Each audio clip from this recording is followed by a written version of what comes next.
Hello, good day, good evening, wherever you may be. This is Dean Webb for Peerless.com, and I'm interviewing people in the series, How Do I Become an InfoSec Speaker? And today we have with us all the way from India, Vandana Verma. Vandana, say hello. Hi. Hi, everyone. Thanks for this, Dean. No problem. So Vandana, uh, what's your background? How many years of experience do you have in IT, and how many years do you have making presentations? So I have over 14 years of experience in IT, and it's been close to 7 years that I am part of the speaking experiences. Mhm. Okay, so you've been doing this for a while here. In your experience, how much of being able to be a presenter is relies on what you know, Mhm.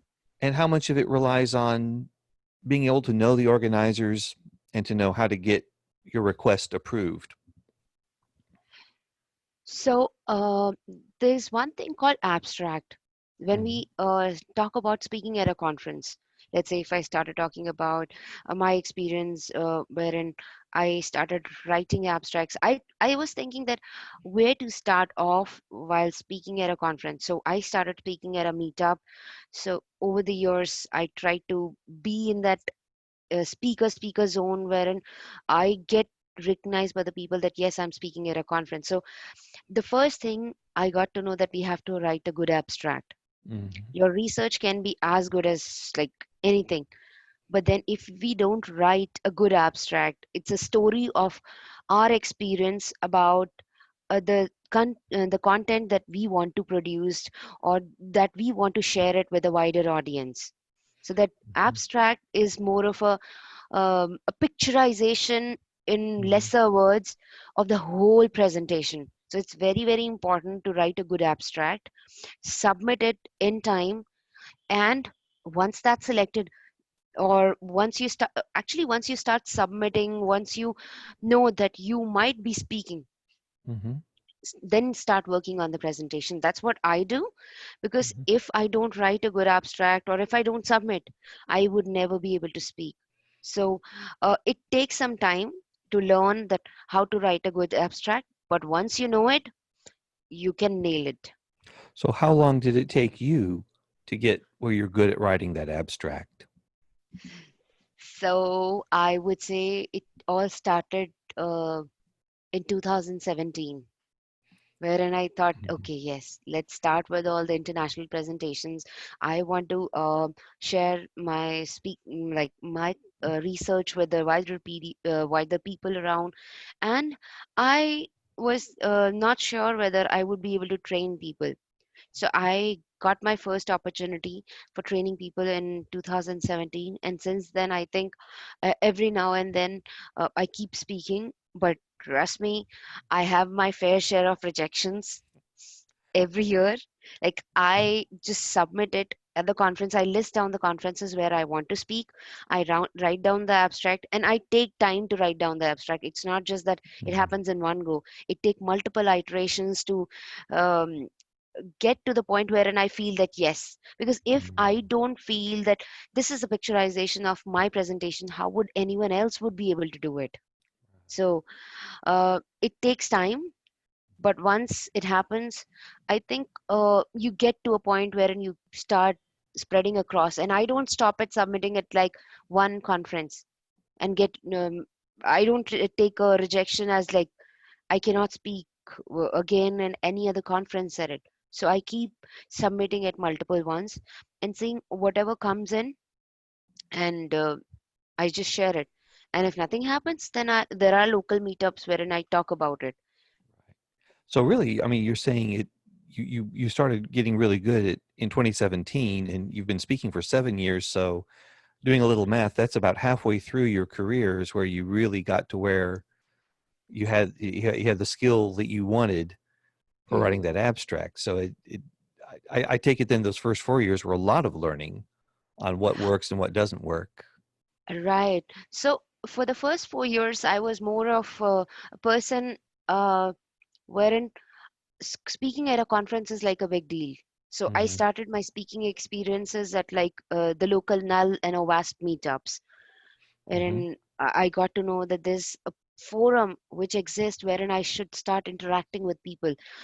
Started speaking at multiple forums within the organization for the wider audiences, like at tech talks and all of Hmm. that. Because speaking experience is not just about starting with the conference. Hmm. It has to be at a place wherein you're warm with people, because a lot of people are not very confident of speaking at conferences, so they can actually start off with that. That's what I did.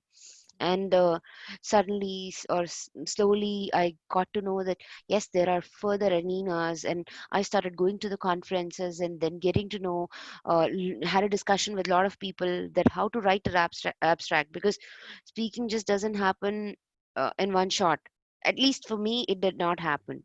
And there are a lot of people I keep talking about it, and they also said that you start writing abstract, share it with people, tell them what you want to showcase to the world, and take inputs.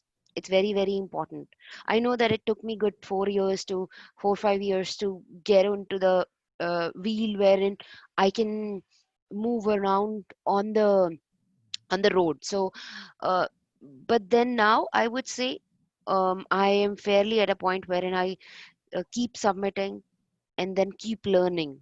And it's a learning journey, because every conference has their own flavor. They want to look at certain talks in a certain way. If it's an AppSec conference, they would tailor around the talks, AppSec or DevSecOps or certain technologies which are flavored around AppSec. If it's Black Hat, they have their own flavor in different fields. If it's RSA, it's all different arena. So different conferences have different ventures, or what you call flavors. Sure. As you were learning about becoming a speaker, as you're getting involved in it, were you mentored or did you have to figure this all out on your own? So I was mentored, Hmm. because getting a mentor is like one important thing which I learned over the years in InfoSec. And if you keep, because um, I would say that if you keep going through that, you wouldn't need it. It's fine. But then I felt I need one mentor, or I would say that I have multiple mentors over the years.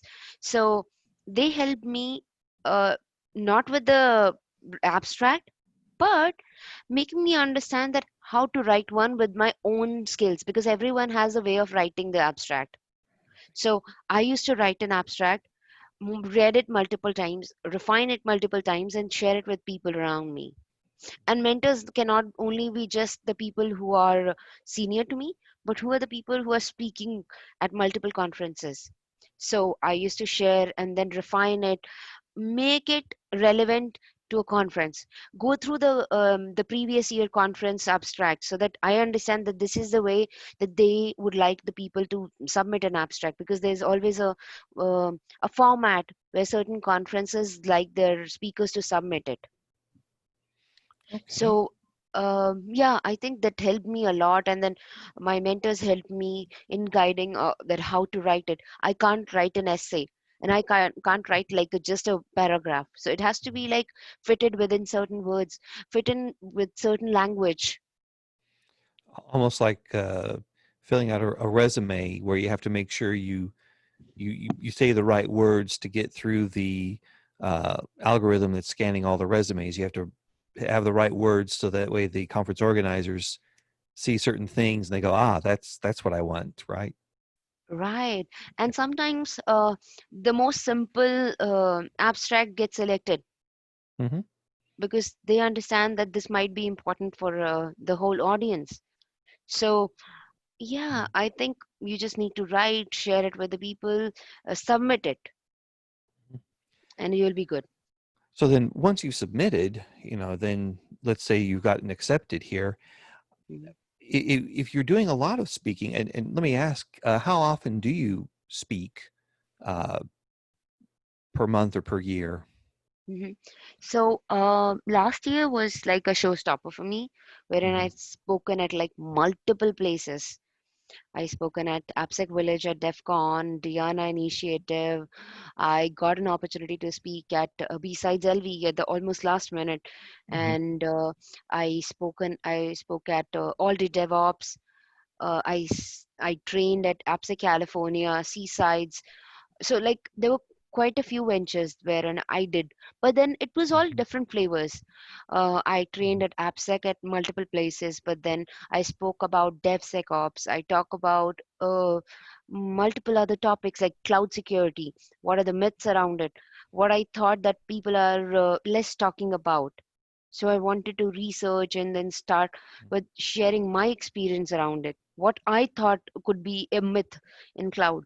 So I started sharing my experience around that. And when we say DevSecOps, people talk about tools, people talk about processes. How about talking about culture? Because it's more about cultural Right. shift. So I started talking about that. Well, but getting back to that travel, when you spoke at a lot of places last year, that's a lot of flying, a lot of traveling. How do you balance that with your your day job, your career? How do Mhm. you keep them all in balance? So the first thing that when I submit an abstract and there's a confirmation that comes in, Hmm. I tell the people in my office, my leadership, that yes, this is where I am accepted and I have to go. And Hmm. this is support that you have to take from your organizational leadership and your home, because it's very important to balance out home, office, and then your speaking experiences.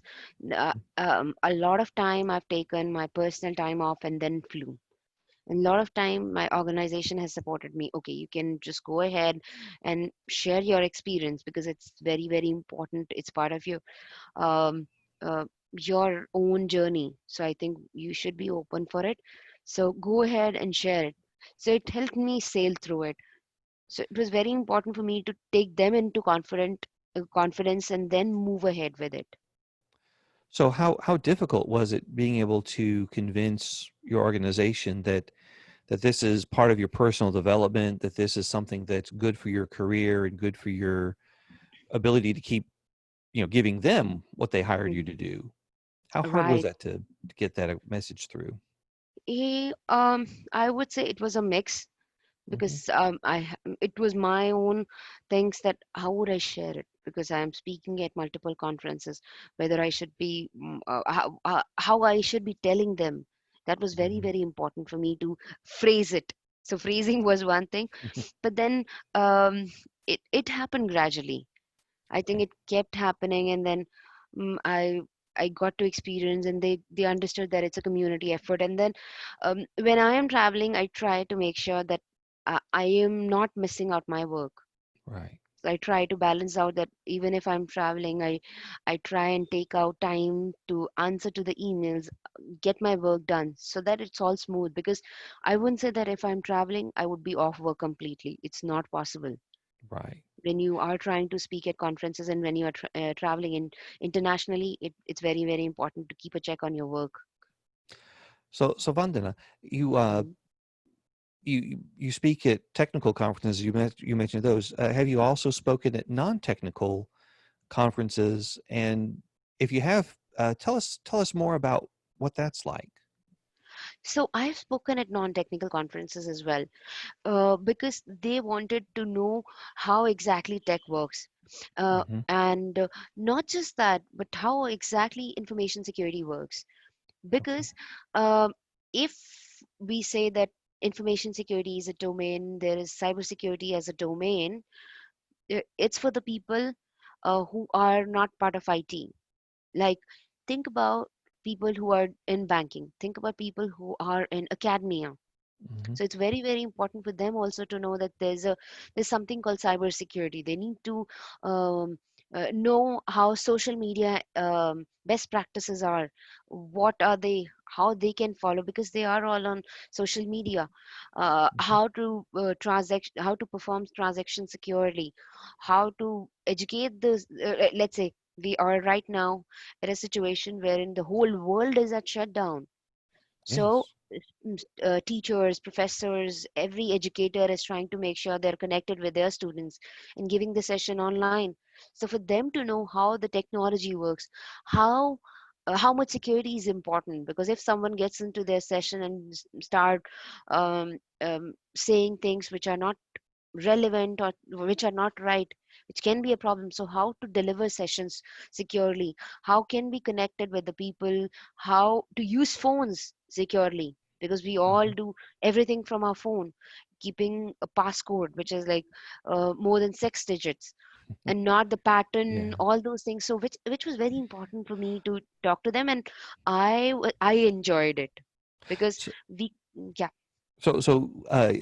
not to cut you off there, but you say you're actually, did I understand correctly? You're actually still giving presentations even though things are in shutdown right now because of the pandemic? Yes. So, okay, so how are conferences being conducted virtually? So virtually, they give us a platform wherein Hmm. we join, and then um, it's open for the wider audience, like open it up for anyone and everyone to join in.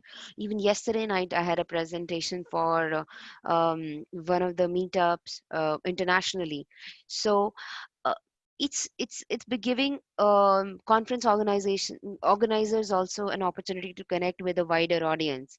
They're streaming the Hmm. talks on YouTube Live, or at a platform wherein people can come, n number of people can come and join. Because when we say we are home and we have platform and we are using streaming medias which are like open for everyone and anyone, and we ourselves are experimenting with multiple setups, that how we can stream a session online, how we can connect with a wider audience. Wow. And when you talk about a wider audience, you mentioned work in academia and schools. Mhm, Are you, have you also given presentations to, like when you talk about schools, mhm. are you speaking of older children, or have you also taught younger children? I have taught younger children, like they are in fifth, sixth grade. Hmm. So, teaching them was an experience wherein they had no technology, they have no Really? exposure to the technology, and we went for the first time to train them on a language which is Scratch. Hmm. So it was a bit difficult, but it was an experience wherein we getting to know that how to start off from the very basics. Like we started somewhere, now they have to start somewhere. So it was an experience telling them that this is computer, this is laptop, this is where you click in. But they were quite a nice learner. Like, Hmm. so even though they've never seen a laptop, they've never seen a computer, like they've never get their hands dirty on it, but then they learned so quickly. It took just a day for us to start off with that, and then we went again to the school. They were all set for it. They were like all excited to learn new things. So that sounds, is that one of your more rewarding experiences then, being able to basically teach technology to people who didn't have it in their hand, but they were so Ab- excited? That sounds yeah, magical there. absolutely. Yeah. That is great. So what are some other things that you've heard just from other organizers or other presenters about Mhm. maybe topics that they want to hear more of, or perhaps different styles or formats that they want to see more of? What are some ideas you could give to a Mhm. person wanting to get started out there? So, the few things or few inputs that I have got is that your presentation should be your style, but don't put too much content on a presentation slide. Hmm. So if there is a topic and I put in some points, it it it makes it in such a way, it looks at it in, people start looking at only at the presentation. They Hmm. don't look at you. And when you are speaking at a conference, people should look at you, they should listen to you. And that's why people are gathered in a room. And if we start putting a lot of content on the slides, people will only look at the slides because they'll feel that they are missing out on something. So what I have Hmm. learned, that only put one liners which are relevant, for that particular slide, and if you can put a picture around it Yeah. wherein people can picturize it, then that's how they remember it. And you mentioned only you do one-liners. That reminds me of when I tried to do stand-up comedy a few years ago, and it was basically the same advice. Only do one-liners. Don't. Of course, we couldn't use PowerPoint in comedy, but keep your comments brief, Mhm. and then you'll get a better audience reaction than if you do something that's very involved. So it's funny how that carries over there.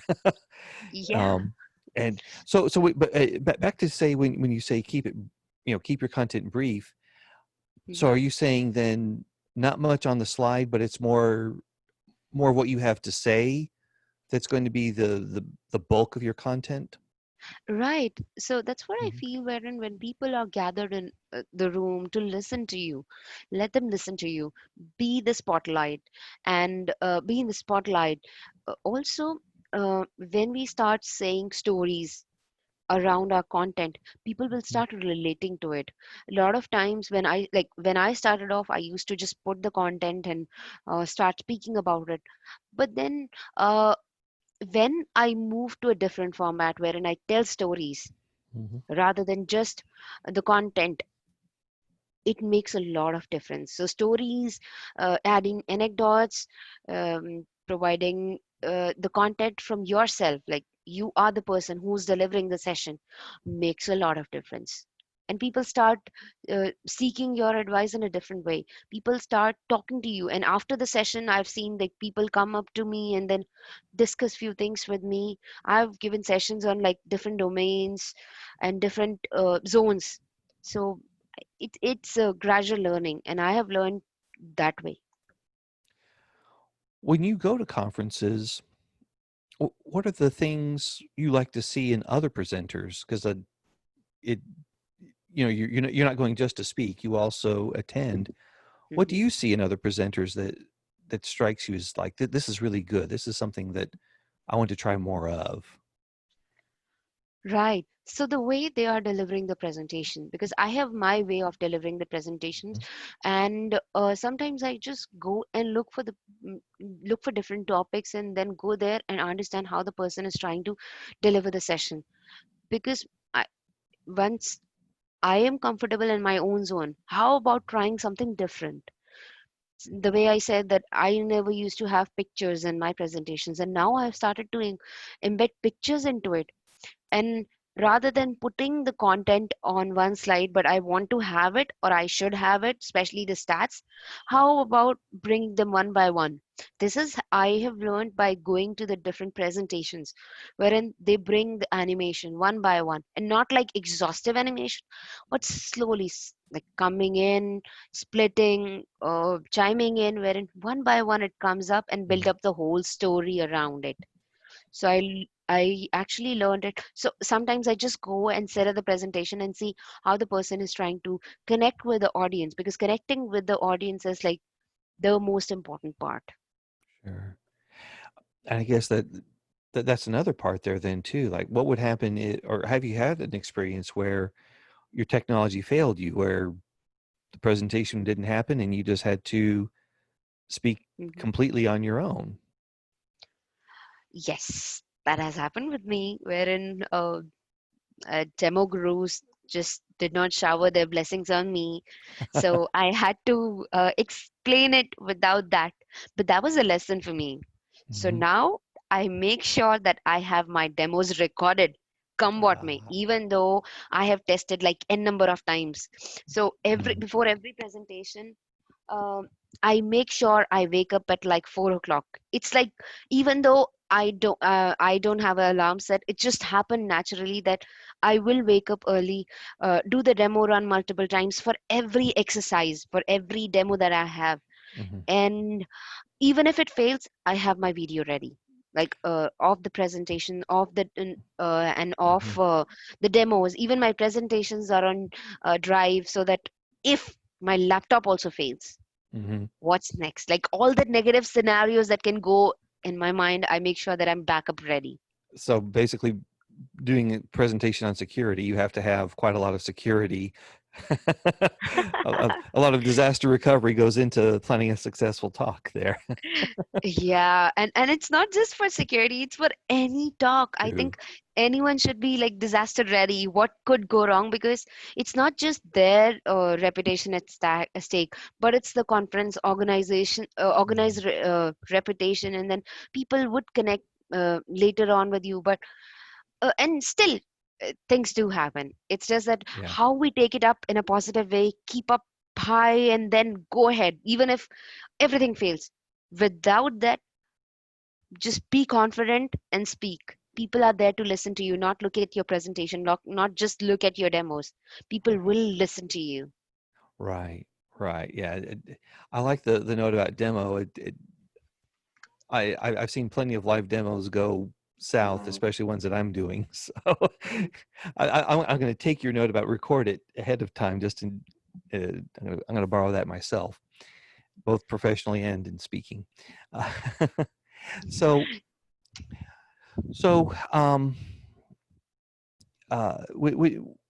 when you are talking, Mhm. do you have situations where uh, you have like any language or communication issues that you have to overcome? Like, Um, have you ever given a talk to an audience that was composed mostly of people who aren't native speakers of the language you're using to deliver it in? Absolutely, that has Mhm. happened to me. Especially, I'm so in India there are multiple languages. Abroad, I Right. I think I've never faced any challenge because Mhm. mostly people speak English, so that was never a challenge. But like everyone has their own set of challenges. So uh, there was one school where we went here in India, and in India there are multiple languages. Right. And like I speak Hindi, I speak English, I speak Punjabi, but then Mhm. there are people who speak different other languages like Kannada, Mhm. Malayalam, Telugu, and I don't know them. And I can't say that when I'm part of a certain place, I would be knowing it or they would be knowing Hindi or English. I can't assume that. So that was one place wherein I had challenges in one of the schools, government schools, wherein they were only knowing Kannada. But then the people around me helped me a lot. So they helped me in making the people understand what I want to speak, especially a translation. The teachers helped me a lot. They came up front and they started translating it for the kids. And then, So and the kids were able to like interact with you as well. yes, actually, Great. and over the time, I started understanding the language. At least I would say to an extent, I understand the language, and especially with the sign languages, I understand. Okay, that's what they're trying to say. That's what they did not understand. So I had to speak again. I had to make them understand, showcase the demo. But it was like a surreal experience, wherein it's more of a learning experience for me too. Great. Yeah. So that learning experience, those are words you use frequently as you talk about Hmm. doing these presentations. Hmm. Is what is your motivation? Is it to teach or is it to learn? Or is it something that I haven't asked about yet? Why do I you do these speaking engagements? Um, I think it's both because Hmm. when you speak, you learn as well. You start researching about that topic. You start researching. You actually look for resources which can give you the insight on what you want to learn. It's very important to zero down on certain topics. Like I'll give you an example. Right now, I am trying to learn, understand, share my insights on zero trust because Hmm. that's been there for a while, but then it I just happened to come across it uh, a couple of years back, but then I started my research last year, and I wanted to understand how safe it is, what exactly it means, what should I do about it. And then I started jotting down points, and then for one of the conferences I submitted and I got accepted. So that whole arena was, now I have done my research, how about doing more research about it. I started doing, I gave my presentation. Now, every time I talk about zero trust, I talk about it from different perspective, because zero trust means something for CISOs or C-suites, and it means something for a technical audience because they have to understand it from their perspective what it means. So try and model my talk around that. And the most amazing experiences are with the trainings, because trainings give me an open view to connect with like a lot of people. So every time I train, I learn something new. I get a different experience, different audience, and um, I practice everything in a different way. Like where I started off in 2017, where my first training on web app security, until today, everything has changed. The whole content Yeah. I've remodeled, the whole demos I've remodeled. So it's a learning, it's a journey of learning, sharing it with people, connecting with the people, because it gives you an experience where what other people are thinking of your talk, how you experience, because there are certain things which I might be talking a lot. Like I started recording my talks and listening Uh-huh. it myself. There are few words which are joining words which I talk a lot, which I think everyone does it. It's just that how you need to know that I speak and a lot. I speak also a lot. I used to, like, I still sometimes do The, it. the, the, So, the crutch words. yes, that's right. Yeah. If nothing is coming in my mind, I start speaking those words, and I know this is where I'm using these words a lot. And, like I said, and now. So, all of Yeah. this, you have to experience it, and it'll come over the time. You talk about the crutch words there. I remember when I was a student, I did a speech class where the teacher would hit a bell every time we said or Yeah. if we had a long pause and we were just thinking of saying those words, the teacher would hit the bell, and we hated the bell, so we just finally learned how to speak properly. But yeah, but definitely recording yourself and listening, that's a great suggestion there.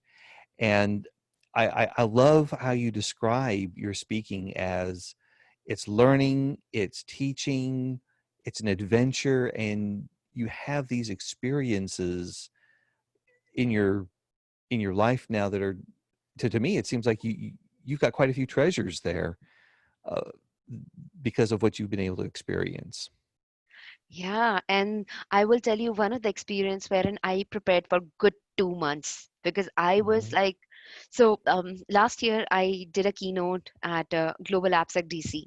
mhm, It was like the first time I was keynoting, and I knew that how the OWASP AppSec conferences format is, especially when it talks about global conferences, there'll mhm, be good number of people that'll be there, and keynote person would be on the spotlight if there are four keynote speakers, and then you'll be at the spotlight. And especially um, for me, I was keynoting for the first time. mhm, I was dead nervous, even though I knew my topic well.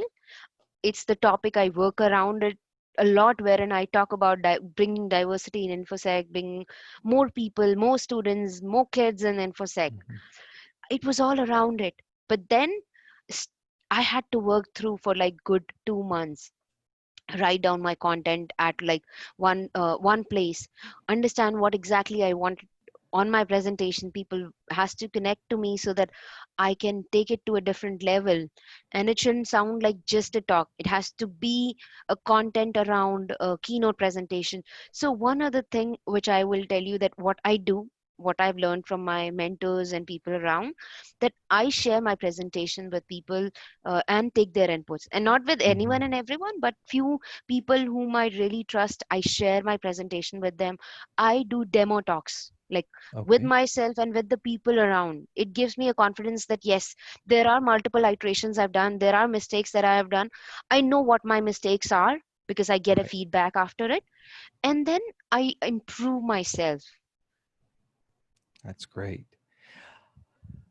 Well, so Vandana, in wrapping up here, do you have any final words of encouragement for people who are thinking maybe I would like to say something I know about? What could you say to help get them to get up and write that abstract and start submitting it? Write an abstract, gear yourself up, and submit. There will be failures. Absolutely. I get so many rejections sometimes. So, but again, you should learn from your failures what was gone wrong. So we can ask Mhm. the conference organizers that if they have not selected my abstract, can you please provide me a feedback? And there are a lot of conferences which actually provide a proper feedback, what went wrong or what we could have done better. It's not just on the wrong side, but what we could have done better. So we can ask for a feedback, and then till the time we submit, we would never be getting selected. So submit. And there are a lot of there are a lot of amazing warm conferences around the world, like B-sides conferences are like so warm conferences. There are conferences which are specially modeled around beginners. Go ahead and start there. And not if something goes wrong, people will cheer you up rather than bringing you down. So just go and submit. Just go and do it. Thanks so much. So that's been Vandana Verma for the podcast on how to become an InfoSec speaker. For Peerless, I'm Dean Webb saying I hope you've enjoyed it and I hope you stay tuned for the next installment in the series. Until that time, bye bye. Thank you so much.